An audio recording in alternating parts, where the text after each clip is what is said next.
ನಮ್ಮ Bengaluru airport most beautiful, ಗ್ರೀನೆಸ್ಟ್ ಮತ್ತು profitable airport. ಆದರೆ ಈ ಏರ್ಕ್ರಾಫ್ಟ್ ಇಂಡಸ್ಟ್ರಿ ಮತ್ತು ಏವಿಯೇಷನ್ ಜರ್ನಿ ಶುರುವಾಗಿದ್ದು 1940. ನಮ್ಮ ಜಯಚಾಮರಾಜೇಂದ್ರ ಒಡೆಯರ್ ಅವರು ಬೆಂಗಳೂರಿನಲ್ಲಿ ಏರ್ಫೀಲ್ಡ್ ಮಾಡೋದಕ್ಕೆ 200 ಎಕರೆ ಜಾಗವನ್ನು ಆಫರ್ ಮಾಡಿದ್ರು. 1940ರಲ್ಲಿ ವಾಲ್ಚಂದ್, ಹೀರಾಚಂದ್ ಮತ್ತು ಇನ್ನೂ ಕೆಲವರು ಸೇರಿ ಒಂದು ಏರ್ಕ್ರಾಫ್ಟ್ ಕಂಪನಿಯನ್ನ ಶುರು ಮಾಡಿದ್ದಾರೆ. ಅದೇ HAL, ಹಿಂದೂಸ್ತಾನ್ ಏರೋನಾಟಿಕ್ಸ್ ಲಿಮಿಟೆಡ್. 1980ರ ಹೊತ್ತಿಗೆ ಈ HAL ಏರ್ಪೋರ್ಟ್ ಇಂದ ವರ್ಷಕ್ಕೆ 5 ಲಕ್ಷ ಪ್ಯಾಸೆಂಜರ್ಸ್ ಟ್ರಾವೆಲ್ ಮಾಡ್ತಾ ಇದ್ರು. 2005ರಷ್ಟರಲ್ಲಿ ಈ ನಂಬರ್ 80 ಲಕ್ಷ ಪ್ಯಾಸೆಂಜರ್ಸ್ಗೆ ರೀಚ್ ಆಗಿತ್ತು.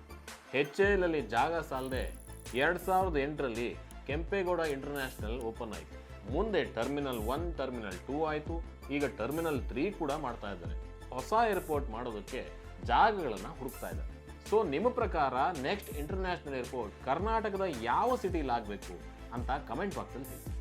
HAL ಮತ್ತು ಬೆಂಗಳೂರು ಏರ್ಪೋರ್ಟ್ ಕಂಪ್ಲೀಟ್ ಹಿಸ್ಟ್ರಿಗಾಗಿ ಜಾರ್ ಆ್ಯಪ್ ಕನ್ನಡ ಯೂಟ್ಯೂಬ್ ಚಾನಲನ್ನು ಚೆಕ್ ಮಾಡಿ.